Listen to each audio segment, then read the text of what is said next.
नमस्कार, मैं astro vastu expert Upendra Kumar. आज मेडिकल वास्तु इस श्रृंखला में आज तीसरा और अंतिम पाठ बात संबंधित। बात यानी कि जैसा कि नाम से जानी है, ड्राइनेस, सूखापन, रूखापन, यानी कि बात वायु के आधार पर बात से संबंधित परेशानियां होती है। तो अगर बार बार बात से संबंधित परेशानी कौन कौन सी बीमारियां होती है वो भी हम बताएंगे। उसका क्या उपाय जो हमारे घर में भी उपलब्ध हो, ऐसे उपाय जो हमारे लिए कारगर हो, वह उपाय की चर्चा भी करेंगे। और उसके साथ साथ हम यह देखते हैं कि वास्तु में कहीं पे अनबैलेंसिंग होने के कारण यह बीमारियां हो सकती है। कौन कौन सी वह बीमारियां हैं। अगर बार बार हम डॉक्टर से दिखा रहे हैं, अलग अलग चिकित्सीय सलाह ले रहे हैं, उसके बावजूद भी अगर हमें इसमें किसी भी प्रकार का रिलीफ नहीं है, रिकवरी नहीं है, आराम नहीं हो रहा, तो हमें वास्तु एक बार जरूर चेक कर लेना चाहिए। इसी के आधार पर मैं आज आपसे बात करता हूं कि वास्तु से संबंधित बात की बीमारियां घर में किस दिशा में क्या क्या अनबैलेंस होने के कारण बीमारियां क्या क्या होगी और उसका उपाय हम क्या करेंगे। तो उसमें आपको पहले पता है कि हम कफ से संबंधित बात कर चुके, पित्त से संबंधित बात कर चुके। आज बात से संबंधित यानी कि कंफर्म हुआ कि बात की दिशाएं कहां से हुई, साउथ वेस्ट, यानी कि नैऋत्य कोण से लेकर के नॉर्थ वेस्ट, वायव्य कोण की यह जो दिशा है, कहां, सेंटर से, ये पूरी दिशा जो है, इनको बात का क्षेत्र कहते हैं। यानी कि बात, पित्त, कफ, तीन प्रकार के आयुर्वेद में बीमारियों के बारे में बताया गया है। संसार में जितनी भी बीमारियां हैं, यह तीन ही प्रकार में बात, पित्त, कफ में समाहित हैं। तो उनमें से आज बात से संबंधित क्या क्या बीमारियां होंगी। तो जैसा कि अगर हम ऊपर से चलते हैं नॉर्थ वेस्ट की तरफ से, तो नॉर्थ वेस्ट या यहाँ पे आता है एक दिशा वेस्ट नॉर्थ वेस्ट, यह वेस्ट नॉर्थ वेस्ट दिशा आती है, और यहाँ बीच में आता है वेस्ट साउथ वेस्ट दिशा। अब ध्यान देने वाली बात है कि अगर वेस्ट नॉर्थ वेस्ट या वेस्ट नॉर्थ वेस्ट या नॉर्थ वेस्ट इस दिशा में अगर किसी भी प्रकार का असंतुलन होगा, तो हमें इंटेस्टाइन यानी कि बड़ी आंत या छोटी आंत से संबंधित परेशानियों का सामना करना पड़ता है। उसमें ब्लॉकेज हो जाना या उसमें सिंकेज हो जाना, इस तरह के परेशानियां यहाँ के कारण होता है। और अगर इसी वेस्ट नॉर्थ वेस्ट में ज्यादा दिन तक, लंबे समय तक अगर कोई सोता है या ऑफिस में उनका अगर बैठने का स्थान है, चेयर है, तो या घर में बेड है, इस डायरेक्शन में ध्यान रखें, as a degree not a tentative, सिर्फ अंदाजे से दिशाओं का ध्यान ना करें, डिग्री के आधार पर करें। तो यहां अगर बेड है तो थायराइड की प्रॉब्लम डिटेक्ट होती है, और इसी कारण से कोलोन या फिर पाइल्स से रिलेटेड, हालांकि एक बार हमने और बात की थी चर्चा, साउथ ईस्ट में भी पाइल्स से रिलेटेड प्रॉब्लम या साउथ ईस्ट में हमने देखे थे, परंतु ये और आता है कि यानी कि जो हमारे जो बड़ी आंत छोटी आंत का जो ये स्थान है, उससे रिलेटेड अगर कोई प्रॉब्लम होता है तो उसका जिम्मेवार यह दिशा होती है। दूसरा चीज कि हमें आज के समय में सबसे ज्यादा आर्थराइटिस यह प्रॉब्लम करता है, जकड़ जाना, अंगों का काम नहीं करना, अंग जैसे हाथ है, कंधे हैं, उठाने में ही प्रॉब्लम होता है, या गठिया है, कहते हैं ना गठिया बात, बाता गठिया बात मतलब ड्राइनेस, जकड़ना, सूखना, सिंकेज होना, ये सारे प्रॉब्लम क्रिएट करता है कौन, यह वेस्ट डायरेक्शन और वेस्ट नॉर्थ वेस्ट डायरेक्शन। इस दिशा में अनबैलेंस होने के कारण इसका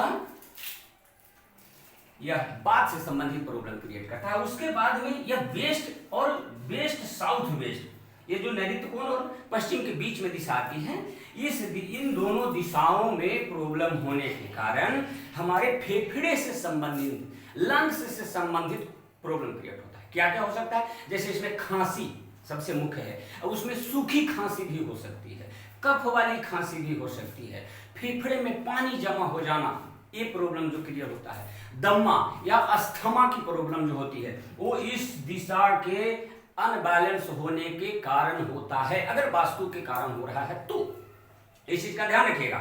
किसी भी प्रकार का कोई मेजर इशू होने पर डॉक्टरी सलाह अति आवश्यक है, क्योंकि मैं डॉक्टर नहीं हूं, मैं वास्तु से संबंधित बात कर रहा हूं कि वास्तु में हमें इन प्रकार के बीमारियों के लिए हमें इन इन जगहों पर अनबैलेंसिंग मिला, क्या मिला वो भी अभी बात करेंगे।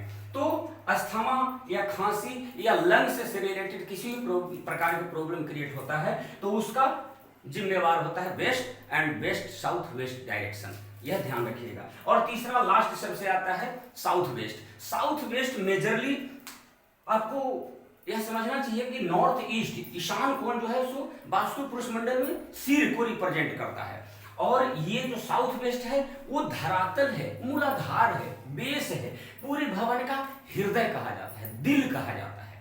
और यहाँ पे अगर किसी भी प्रकार का अनबैलेंसिंग होता है तो कोलेस्ट्रॉल से रिलेटेड प्रॉब्लम क्रिएट होता है, या आजकल हार्ट डिजीज जो हार्ट ब्लॉकेज की जो परेशानियां आ रही है, यह प्रॉब्लम साउथ वेस्ट में डिस्टर्बेंस के कारण होता है। साउथ वेस्ट में क्या हो सकता है, तो साउथ वेस्ट में अगर ओवरहेड वाटर टैंक आपने रखा है, सिंटैक्स रखा है एग्जैक्ट एज ए डिग्री के आधार पर ध्यान दीजिएगा। सिर्फ अगर हमारा पूर्व पश्चिम की लंबाई वाला मकान हो तो हम जो साउथ वेस्ट कॉर्नर मान रहे हैं, गारंटी नहीं है कि वो साउथ वेस्ट में ही होगा, वह वेस्ट साउथ वेस्ट में आ सकता है आपका, इस चीज का ध्यान दीजिएगा।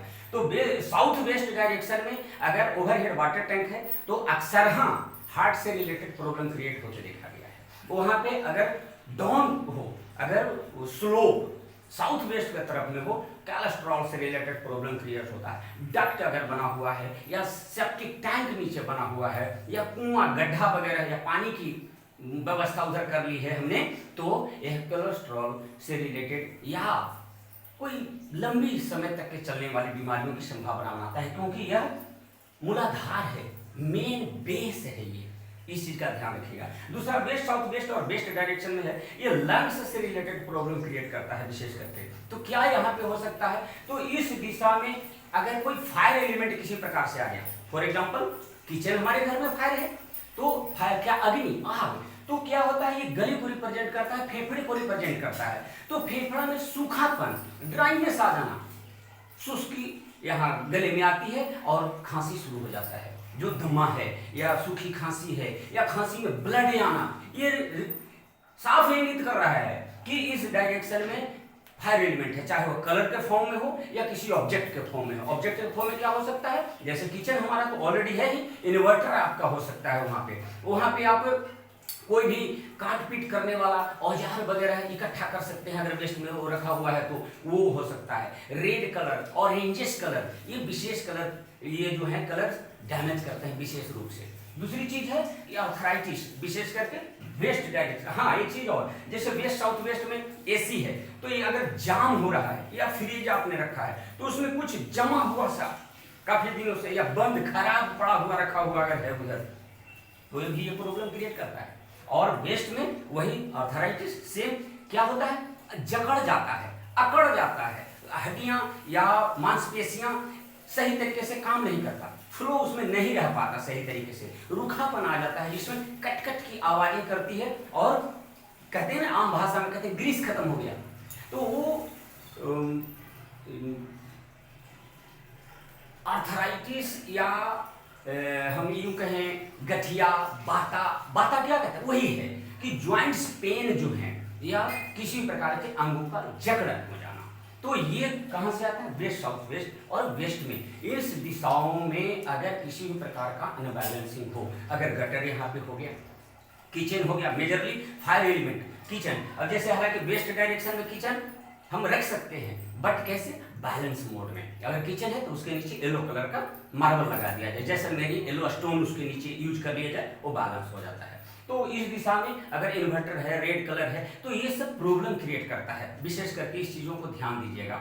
और वेस्ट नॉर्थ वेस्ट जो थायराइड बेड अगर वहां पे है, चेंज ही करना सबसे बेहतर उपाय है, दूसरा कोई नहीं, क्योंकि ये कोप भवन है, रुदन का स्थान है, रोने का है। और इससे आंत जो हमारी है, बड़ी आंत, छोटी आंत, लार्ज इंटेस्टाइन जो है या स्मॉल है, उससे रिलेटेड ये प्रॉब्लम क्रिएट करता है। कोलोन से रिलेटेड या पाइल्स से रिलेटेड प्रॉब्लम क्रिएट करता है। क्या होगा, जैसे कोई नाली वगैरह ऊपर से पानी का वो नाली गिर रहा है, छत से पानी गिराने वाला है या एक्सटेंडेड है डायरेक्शन, तो इन सब से रिलेटेड यह प्रॉब्लम क्रिएट करता है। अब इसको मैं ध्यान दीजिएगा, फटाफट बताने की कोशिश करूंगा। हमने क्या बात कर रहे हैं, हम क्या बात कर रहे हैं, बात, जाम, जकड़न, अकड़न, जाम हो जाना। तो ध्यान दीजिएगा, अक्सर ठंडी के समय में हमारे होंठ फट जाते हैं। कैसे? होंठ फटना, पाँव में बीमारियां होना, जो काफी कठोर हो जाता है और छूने पर भी या चलने पर बहुत दर्द होता है एड़ियों में, पाँव की एड़ियों में। तो क्यों? तो उस पर हम क्या करते हैं, होंठ फटता है तो लिप्स बाम या उस तरह से कुछ क्रीम लगाते हैं। क्यों? क्योंकि वो मॉइस्चराइज हो जाए। ध्यान दीजिएगा इस बात को। या हमारे घर में अगर पंखा है और काफी दिनों से रखा हुआ था और वह चला रहे हैं, जब लगाना शुरू किया तो जाम हो गया, चल ही नहीं पा रहा है, तो क्या करेंगे? उसके बेयरिंग जो होता है उसको हम लुब्रिकेंट डालते हैं, तेल डालते हैं, ऑयल डालते हैं। क्यों? क्योंकि वो फ्री हो जाए। यानी कि बात को फ्री करने वाला, इस जकड़न को, अकड़न को फ्री करने वाला कौन है? वो है वाटर। यानी कि जल तत्व अगर बात की दिशाओं में आता है तो उसको वह रिलैक्स करेगा। यानी कि हमारे बॉडी में, हमारे खान पान में उस तरह की चीजें हम ज्यादा प्रयोग करें जो बात को दबाए। कौन सा दबाएगा? जिसमें मॉइस्चराइजेशन, यानी कि दूध है, दही है, घी है, या संसार का सबसे उत्तम पदार्थ क्या है? आंवला। आंवला सर्वोत्तम है यह बात को दबाने वाला। या यूं कहें कि त्रिफला, तीन, आंवला, हरड़ और बहेड़ा, इन तीनों का जो चूर्ण होता है वह बात, कफ और पित्त, इन तीनों से संबंधित परेशानियों को संतुलित करने वाला एकमात्र दवा, और एक नहीं लाखों करोड़ों बार आजमाया हुआ दवा है त्रिफला चूर्ण। अगर आप घर में बना सकते हैं सर्वोत्तम है, इससे बेहतर कुछ हो ही नहीं सकता। हालांकि उसकी एक अनुपात है, अगर आप फिर बाजार से खरीद सकते हैं, अलग अलग कंपनियों के बहुत सारे मिलते हैं, या आसपास में भी कहीं कोई बनाने वाले आयुर्वेद से संबंधित कोई मिल जाते हैं तो उनसे बना बनाया भी आप खरीद करके प्रयोग कर सकते हैं। उसको बहुत ही राहत मिलेगा, यह निश्चय ही है। खान पान में कोशिश करें रूखापन वाली चीजें, वैसे बात वाली चीजें जो बात को बढ़ाती है, उड़द वगैरह जैसे है छोटी मोटी चीजें, तो उन सबको अवॉइड करें, ना खाएं।